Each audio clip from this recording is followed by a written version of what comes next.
ചങ്ങായിമാരെ നോക്കിയ ഒരു വീഡിയോ നോക്കിയ എത്ര സമർത്ഥമായിട്ടാണ് ഈ പെണ്ണ് രക്ഷപ്പെടുന്നത്. എന്ത് നല്ല ഐഡിയയിലാണ് രക്ഷപ്പെടുന്നത്.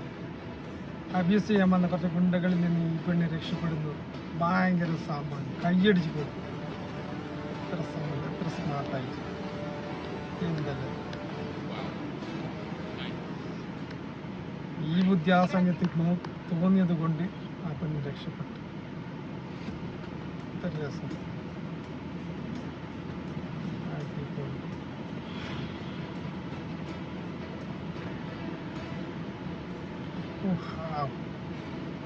വല്ലാത്തൊരു ഐഡിയ തന്നെ.